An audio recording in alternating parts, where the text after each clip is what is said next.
My father didn't lower his voice when he said it. He announced it like a commandment: hand over your penthouse to your brother. It was supposed to be a wedding toast, but the ballroom went silent. Then his hand met my face so hard the string quartet missed a note. 200 guests watched as champagne froze midair, and my cheek burned red. My mother's whisper cut sharper than the slap, "You've humiliated us." I just smiled, calm, cold, certain. Because right then they didn't realize they hadn't just slapped their daughter, they'd created their biggest mistake. Before I tell you what happened next, hit like and drop a comment telling me where you're watching from. Have you ever had to stand alone against your own family? People always said my family looked perfect. And maybe we did from the outside. A father with a firm handshake and a tailored suit. A mother who never raised her voice or left the house without lipstick. A son everyone adored even when he failed. And then there was me, the daughter who made it on her own, but never quite belonged. I'm Diana Brooks, 31, a senior software architect who built my career from scratch. No family connections, no trust fund, just code, caffeine, and an iron will. While my brother Carlos was crashing one business idea after another, my parents were wiring him money, covering his messes, praising him for his ambition. When I worked double shifts to pay rent, my father said, "That's what builds character." He loved saying that. Character. As if endurance was the same as love. I left home at 20, swearing I'd never ask for help again. For years, I didn't. I lived in a studio with paper-thin walls typed until my fingers cramped ate ramen, while Carlos posted photos from Cabo. And yet, when I finally bought my penthouse, the one thing that made every sleepless night worth it, my parents barely reacted. My father only said it's too big for one person. I should have known that wasn't an observation. It was foreshadowing. Carlos was always the future. My parents said he had potential even as he sank deeper into debt. Every family dinner turned into a strategy meeting about how to support his next step. My mother Helen smiled sweetly while maneuvering every conversation to make me feel guilty for my success. "You've always had such a strong work ethic," she'd say, slicing into her steak. "Maybe you could help your brother get on his feet." Help meant fix. Fix meant sacrifice. So when Carlos announced he was marrying Vanessa, a polished woman with an influencer smile and eyes that could size up a price tag faster than a person I played along, I showed up, smiled for photos, even gave a toast. I wanted to believe maybe this time they'd see me as part of the family, not the resource funding it. The wedding was everything they'd ever wanted: chandeliers, champagne towers, a rented orchestra. The family name finally sparkled again. I remember standing near the dance floor, clutching my glass, pretending not to notice my father's eyes on me across the room, calculating, weighing. Then he stood up, raised his glass, and made his toast. And that's when everything broke. The morning after the wedding, my cheeks still throbbed. A faint outline of my father's hand lingered like a brand I couldn't wash off. The city outside moved on as if nothing had happened, traffic, humming rain, tapping the glass, but something inside me had shifted. My phone wouldn't stop buzzing. Cousins, aunts, numbers I hadn't seen in years. Each message carried the same tone: disappointment disguised as concern. "You shouldn't have provoked him. He's your father, Diana. Be the bigger person." Not one of them mentioned the slap. Not one asked if I was okay. Then Carlos texted, "You really ruined everything. Vanessa's furious. Mom says you owe Dad an apology." I stared at the screen, the words blurring. Then I did something I'd never done before. I blocked his number. For the next few days, silence replaced the noise, until it didn't. On Thursday morning, someone knocked. I opened the door to find Carlos and Vanessa standing there like they'd been cast in a commercial for entitlement. Vanessa wore white jeans and held a measuring tape. Carlos had a coffee cup and that same smug smirk. "We just need a few quick measurements," he said. For what I asked, though, I already knew. "Our furniture," Vanessa replied, stepping forward. "We're moving in after the honeymoon. Mom said you'd agreed." I laughed once, short, sharp, hollow. "Get out, don't make this harder than it has to be," Carlos said.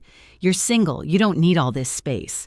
The audacity burned hotter than the slap ever did. "You need to leave now." I closed the door before they could speak again. The lock clicked final and satisfying. By evening, my phone buzzed with a notification: "New group chat." Diana's Penthouse transfer. 12 members. The first message was a photo of paint swatches. The second, from my mother, Carlos and Vanessa moving date, confirmed 2 weeks. For a long time, I just stared at it. Then I typed, "This isn't happening." Seconds later, my father called. His voice roared through the speaker. "You ungrateful brat, after everything we've done for you." Like what I said, quietly. "What exactly have you done for me?" He didn't answer. He just hung up. That night, I sat in the dark with a glass of water, not wine, watching the city lights blink like signals from another life. I thought about every time I'd given in, every guilt trip I'd swallowed, every time I'd mistaken manipulation for love. I realized something brutal and freeing. They didn't want a daughter. They wanted ownership. The next Sunday, I showed up for dinner out of habit or maybe curiosity. The house smelled the same as it always did, garlic lemon polish control. My mother greeted me like nothing had happened. My father didn't. He waited until halfway through the meal to slam his hand on the table. "Enough," he barked. "Carlos gets your keys next weekend or you're out of this family." My mother's fork clinked softly against her plate. "It's what's best for everyone." Carlos smirked, eyes glinting. I folded my napkin, placed it down, and stood. "Then consider this dinner my last." No one stopped me. No one even called after me. Outside, the night air felt sharp and alive. I drove home without music, without tears.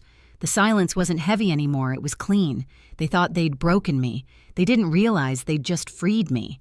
I didn't sleep that night. The slap, the dinner, the silence, it all looped like static. But somewhere between midnight and dawn, anger cooled into focus. If they wanted to take what I'd built, I'd show them what that really meant. At 7 a.m., I called Jasmine, my best friend and attorney. "It's time," I said. "Time for what?" "For me to stop playing the quiet daughter." By noon, we were sitting in her office, coffee untouched between us. I laid out my phone, my laptop, a USB drive full of messages, screenshots, voicemails, every insult and demand they'd thrown my way. Jasmine scrolled through, her face hardening. "This is harassment," she said. "You have enough for a restraining order." "Not yet," I replied, "but I will." Next, I called Marcus, my closest ally at work, the one person who'd seen my family's performance at the wedding. We met at a small cafe downtown. The air smelled like rain and espresso. "You were right," he said before I even sat down. "Carlos is bragging at the office. He told HR he's moving into your place. He's been using your name to get a promotion." I felt the heat rise in my chest. "He used my name, your reputation," Marcus said, "and he has no idea you own part of Westview through your holding company." That sentence shifted everything. My brother worked for a company I quietly helped build. He thought I was just another employee. He had no idea I owned 30% of it. "Good," I said. Let him keep talking. The next day, I contacted my building's head of security, a man named Reynolds, who owed me a favor. Within hours, he sent me footage Carlos and Vanessa trying to enter my penthouse while I was out. Vanessa even posed for a selfie by the door, tagging the location as future home. Jasmine nearly laughed when I showed her. "They're making your case for you." "Exactly," I said. "I'm done reacting. It's my turn to move first." That night, I created 3 folders on my computer, legal financial evidence. Each one filled quickly, recordings, letters, screenshots, bank transfers. Every lie they told became a receipt. Every guilt trip became a weapon. By Friday, Jasmine had drafted cease and desist papers and a preliminary restraining order. Marcus pulled financial records showing I'd covered loans my father never repaid. Every document drew a clearer picture they'd used me for years, and I'd let them. Until now. When Jasmine asked what came next, I didn't hesitate. "Invite them here. All of them. They want a family meeting. They'll get one." Her eyebrows rose.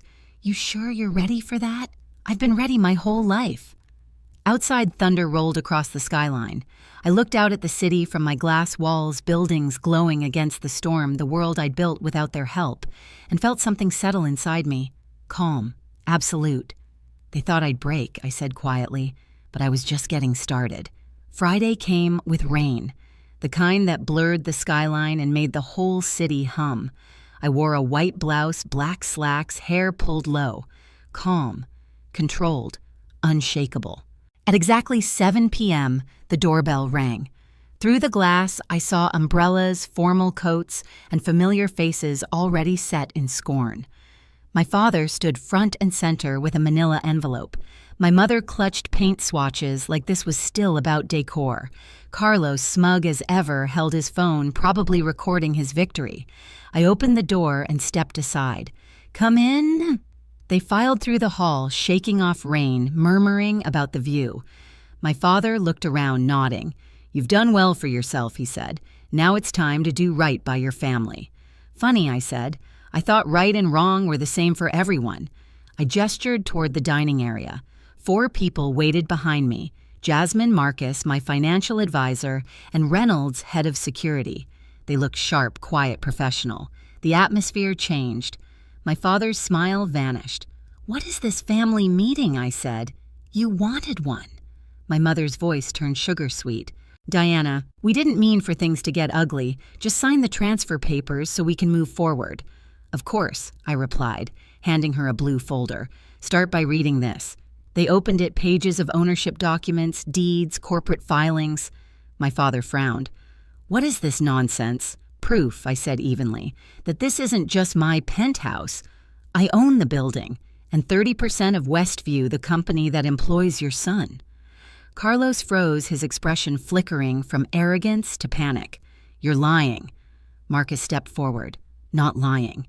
Confirmed through SEC filings and HR records. She's your boss's boss." The color drained from my brother's face. My father's fists tightened. "You think this scares me?" Jasmine pressed play on her phone. The room filled with my father's recorded voice, his shouting his threats, my mother's cold commands, every syllable sharp and undeniable. "This recording," Jasmine said, "is already filed with the court along with a restraining order." My mother's lips trembled. "You wouldn't do that to your own family. You did it to yourselves," I answered. For a moment, the only sound was the rain. I watched them, all 3 of them, realize the power balance had shifted forever. Carlos lunged forward, face twisted. "You think you're better than us?" Reynolds stepped in front of me, calm but firm. "Sir, I'd suggest you leave." I didn't flinch. I looked at my father. "You called me ungrateful, but I paid your mortgage, your debts, and your son's tuition. You drained me dry and still called it love." He swallowed hard. "We're family, no," I said quietly. "We're a pattern I just broke." I opened the door. "You'll all leave now. If you contact me again, everything in those folders becomes public. Carlos, your company, will know the full story. Mom, your friends will know what you did. Dad, your reputation will vanish faster than you can rebuild it." My mother's mascara streaked. My father's shoulders slumped. Carlos glared, but the fight was gone. One by one, they walked out into the rain. Vanessa lingered at the doorway, eyes soft. I didn't know she whispered. "I'm sorry." I nodded once. "Then start being different." When the elevator doors closed, I stood still, breathing in the sound of thunder rolling over glass. Jasmine touched my arm. "You okay?" "I'm finally fine," I said. We watched the rain streak down the windows, washing away the last traces of them. The storm outside was loud, but inside it was silent, clean earned mine. They thought they could control me. They didn't realize they'd just taught me how to win. The next morning, the city gleamed like it had been scrubbed clean overnight. I woke up to sunlight instead of tension, quiet instead of chaos. My phone lay face down on the counter. No calls, no guilt, no manipulation waiting behind a glowing screen. Jasmine called around noon. "Restraining orders approved," she said. "They can't come near you or contact you again." I let out a breath I hadn't realized I'd been holding. "Then I guess it's finally over." "It's over," she confirmed. News traveled fast. By midweek, Carlos had been terminated. HR discovered he'd falsified records, used my name, and shared confidential information. Marcus texted, "He's out for good." My parents stayed silent, but their absence felt lighter than any apology ever could. I spent that evening boxing up the last remnants of them old photos, inherited trinkets, the illusion that I ever needed their approval. When the boxes were sealed, the apartment felt larger, brighter, like it had exhaled with me. A week later, I signed documents creating a scholarship for women in tech without family support. The check wasn't charity, it was closure. Turning my pain into something that could outlast their cruelty felt like the only justice that mattered. That night, I stood by the window with a cup of coffee, watching the skyline shimmer against the fading storm clouds. For years, I'd fought to be seen. Now I realized I didn't need their eyes on me at all. The city looked alive, new untouched. And so was I. I used to believe family meant loyalty, no matter the cost. But real loyalty doesn't demand your silence or your soul, it respects your boundaries. I didn't lose a family that night. I lost a prison built out of guilt. Now, every sunrise hitting these glass walls reminds me peace isn't given, it's earned. If you've ever had to stand alone against people who were supposed to love, you know this: you're not weak for walking away. You're brave for saving yourself. Hit like, share your story in the comments, and subscribe for more like this.